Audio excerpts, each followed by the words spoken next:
PJNet.TV. It is 9 o'clock sharp East Coast time. No, it just changed to 9:01.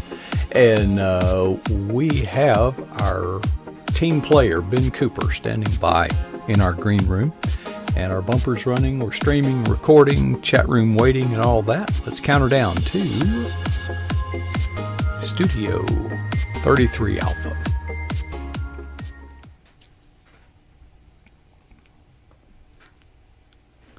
Hey, good evening. Welcome to PJNet.TV. I'm your host, Coach Prasic. On this Tuesday, April 5th, is the original live time of this broadcast. You might be watching it later than that sometime, but whether you're watching live or whether you're watching later, we are certainly glad you're here.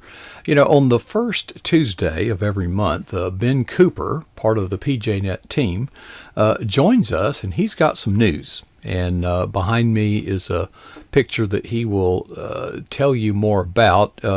Ben, there's not enough bookends behind you. I thought I would put some up on the wall to add to your collection of books. Don't know how you keep up with them, but books are obviously an important part of your life and many people's lives in the PJNet family. They are indeed, Coach. This is just one. Finally, I'm still searching for some of my other books, but we have, between my wife and I, we have 7 bookshelves in our house. And we actually had somebody come to our house that was a little bit uneasy because they'd never been in a house with that many books. Now, my wife homeschooled all 5 of our kids, and she didn't use the same book over and over. She always tried to improve. And so there's all these educational books. There's my college books, her college books, our personal reading books. And before we got married, it was interesting to compare books because we had some of the same books. But little did I know back then that I would be adding my own personal ones to the shelf some 30 years later after being married. But it's a busy time for me this week. My voice Sunday was really bad, and I lectured with 2.5 hours of beekeeping class last night. I have beekeeping classes until Memorial Day every Monday night, and they will keep me busy. But I have a school program with 3, 4, and 5-year-olds this week. I have a podcast and a Bible study to lead tomorrow night. So our church is without a pastor, and filling in the gaps, I'm one of those, and doing online Bible studies. And maybe some people are able to pick up on those. And I try not to do the same thing. It would be easy for me to do the same thing I'm doing tonight and tomorrow. And I've done that in the past when it gets busy. But I try not to do the same thing. That keeps me challenged, keeps me hopping. So in the bee yard and in the book world, it's busy. You are busy as a bee, as they say. Now, the news, I guess, it's not exactly news, but what was it, a week or two ago, your first article on the VineWords.net team was released entitled Bookends, and that must have been quite an experience. Well, I actually had 3 last year. There was 3 last year. I got in last year, and you were on the B team last year. That was JV. That was I don't know if it's JV, but while you brought that up, I'm going to hold up this book. Some of you, Coach, you are familiar with Love Knots. Love Knots 2, Volume 2, is being formatted right now. Diane is hoping to have that come out, and I get to be included in Love Knots 2. None of my devotionals were in Love Knots 1 on the first issue, but yeah, I have. I'm not as big a player as some others. There's some people for VineWords that do 1 devotion a month, and I was brought on to kind of fill in some spaces. And you know what? That's a dynamic group, and I know you've done interviews with most of those for the website for Diane. But there's some people when health issues happen, family issues happen. There's some people that kind of come and go, and there's changing all the time. It's not a static thing. It's something that there's always going to be places for people to fill in.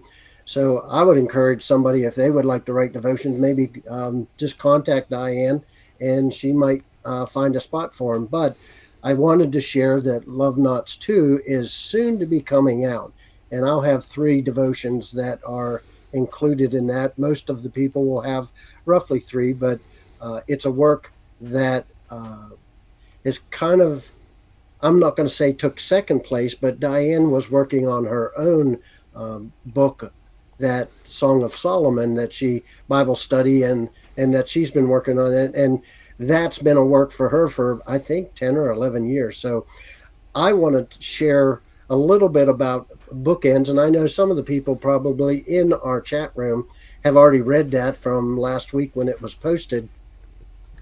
But just before we went on, I told Coach that, you know what, you don't always have to wait till you're spoon-fed by a pastor to learn something about the Bible. Mm-hmm. In fact, if you're the teacher, usually you dive in deeper, and the teacher learns just as much or more that teaches something, because you want to kind of get a bigger scope and understand. And so I was just reading in my daily devotions, Hebrews chapter 11, and we know that to be the great hall of fame, the great hall of faith, because all these people that are listed, it starts off with the beginning words that says, by faith, so-and-so. But I wanted to share just what I found, and calling my devotion bookends, that the beginning of Hebrews chapter 11 and the end of Hebrews chapter 11 were included in that. We are the bookends between, and all these great people in the past are in between there. And I just found that so important to me, that God in his wisdom includes us. He uses the words we and us in Hebrews chapter 11, and that allows us to put our place right in there and where we are. And I'm just going to read 2 verses, but the first verse that brings us into it is Hebrews chapter 11, verse 3.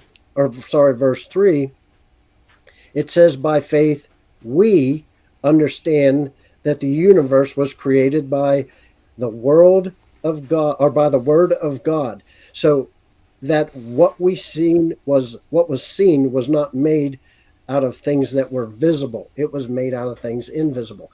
So the first by faith is actually by faith we. Mm-hmm.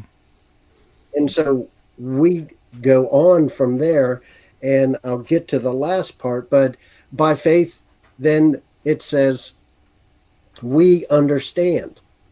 And then God starts listing all these great people of faith. Some of them had problems like you or I, but he says by faith, Abel offered a more acceptable sacrifice. By faith, Enoch, who walked with God, didn't have to die. I like to think of that as every day Enoch walked so close with God, and their journeys kept getting further and further away from Enoch's home, that one day God just said, hey, we're closer to heaven than we are to your house. Why don't you just come and stay with us? And he didn't have to see death. That's just a way that I process that. Then it says, by faith, Noah was able to save his whole family, and Abraham obeyed, not the first time, not right off the bat, but he obeyed to leave and go into the country in the land that God had promised. But it says by faith Sarah, by faith Isaac, by faith Jacob and Joseph and Moses and Rahab, and it keeps going on, and we can learn bits and pieces about these people of faith. And then it concludes in the last verse of Hebrews chapter 11, which is amazing to me, the last 2 verses, 39 and 40, and all these things, though commended through their faith, did not receive what was promised. In verse 40, it says, since God had provided something better for us.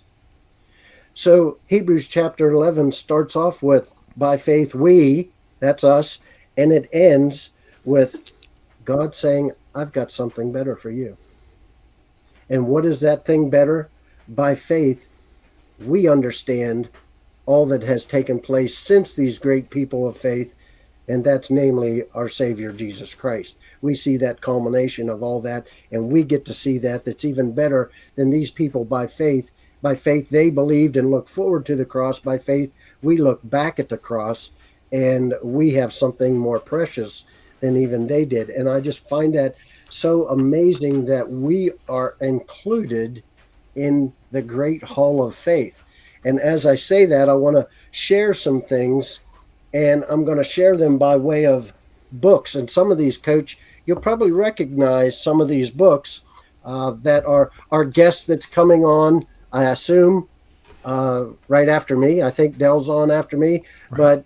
But I think of all these heroes in my own life, whether you look at it from your coaching days in football, playing or coaching, or me right now as a writer, and I look at some of these people that went before me that kind of helped steer me in the right direction, give me guidance, or fulfilled a void in my personal life that was a little bit tough. And some of these people, I've been that hero of faith in their writing journey. And so as you see the books that's in that bookend picture or the books on my shelf, they represent people to me. Some of them are authors that I've never met.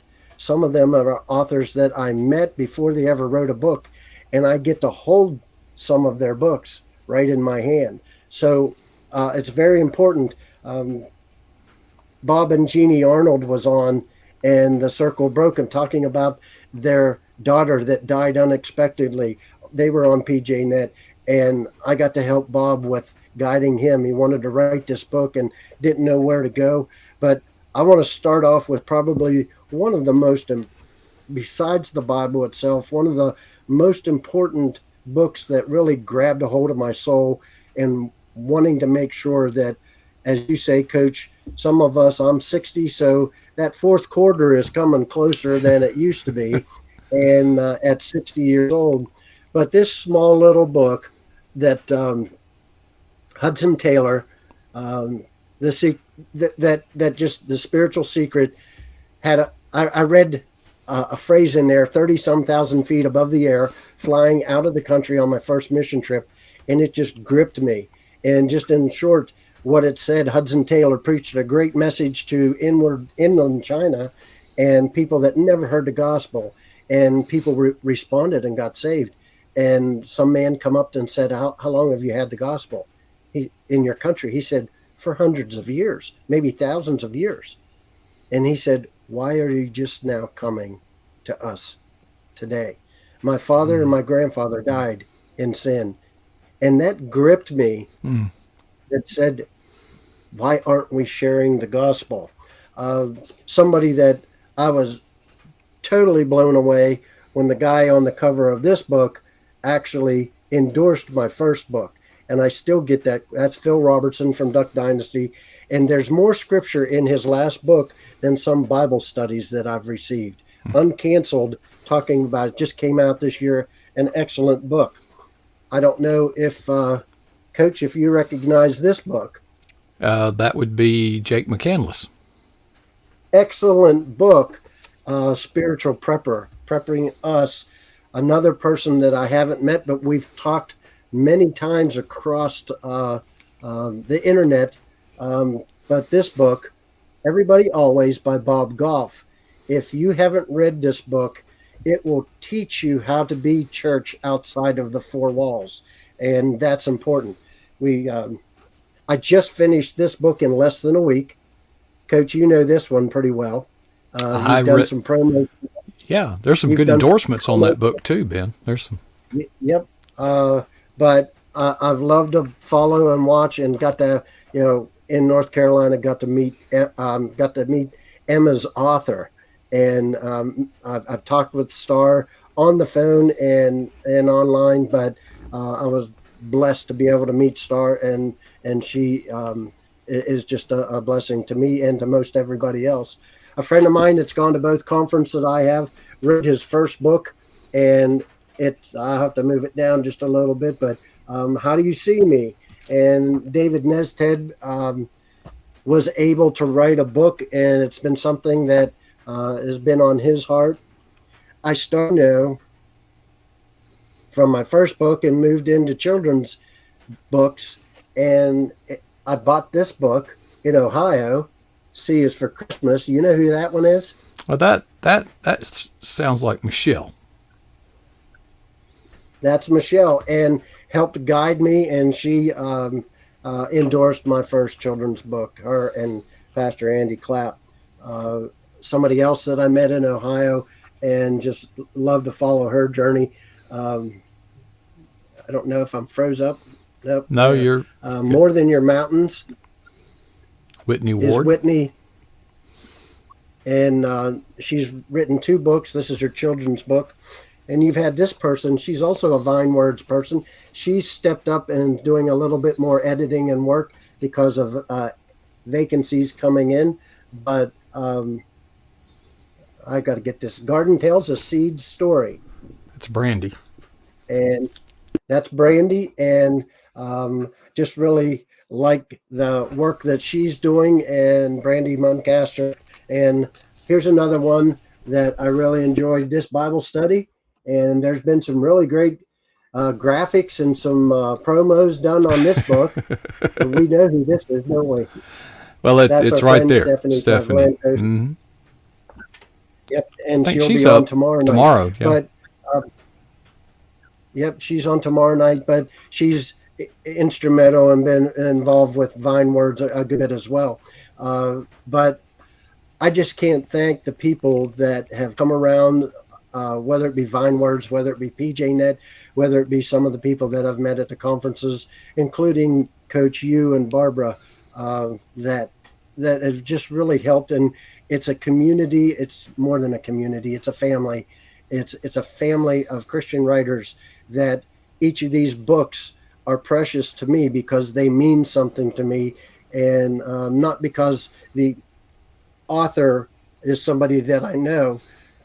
It's because of what the content, and they write for the glory of God, and that is what I feel is most important. So that's what I wanted to share. We can't do anything better than use pen and ink to share the love of Christ with others, and everybody has their own style, and I appreciate those that encourage me, and I hope that I'm an encouragement to other people as a Christian writer. So be on the lookout for Love Knots 2 coming out soon. Don't know when, but coming out soon. And I'm looking forward to 2 guidepost books that are coming out later this year that I've already submitted, and it's already in the works, but that will be towards September and October. And so God just puts us in this journey, and sometimes you're just compelled to write. You can't do anything else to satisfy this urging that God puts on, this calling to write, and in whatever style or genre that you do. But I love my PJNet family and my writing family, especially the Christian writers, and Coach for this platform to allow me to be able to share that.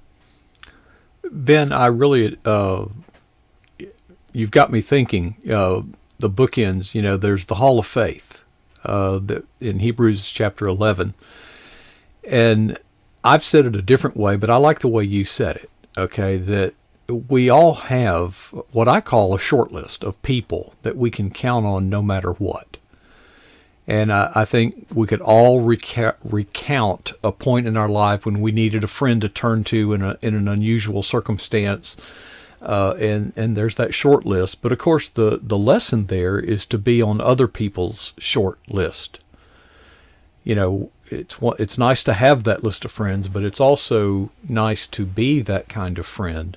And there have been so many. And Ben, I would our entire PJNet family, many of which are in the chat room right now. Each one of them becomes a part of our lives. In many cases, we've never met personally, face to face, but yet we have influenced each other, discipled one another.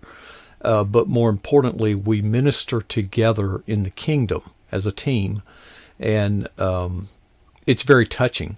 You mentioned Star earlier, You also mentioned Stephanie. They're working on a new work, hopefully that will come out this year, with stories of parents, of moms in general, kind of special needs children. And I'm really looking forward to that book because it was kind of given birth right here. It was just sort of an organic, and it's close to my heart. But Ben, you are a very faithful and loyal PJNet family member and team player, and we so appreciate you. I wish we had a little more time. I would love to make an announcement, but I think we're out of time. Folks, if you want to stay up late, today was going to be the day, but 1 week from today, we've got it set now. We're going to make it this time.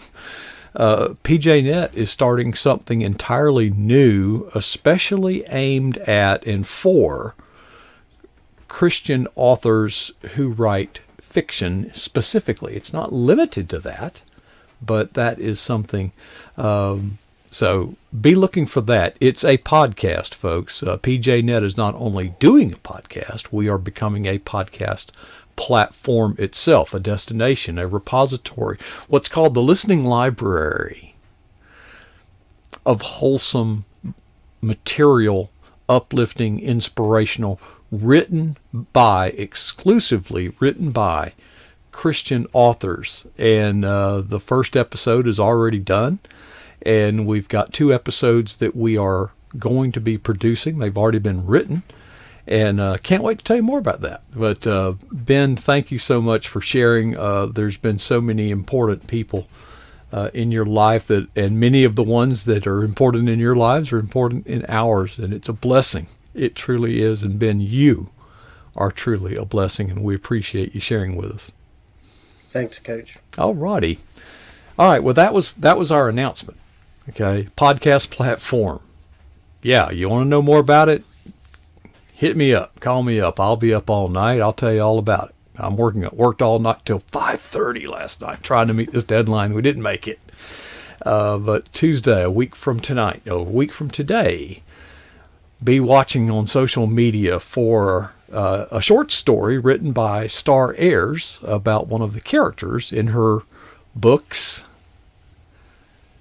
who is fast-forwarded about 50 years and is in a nursing home. Touching story, an 11-minute episode.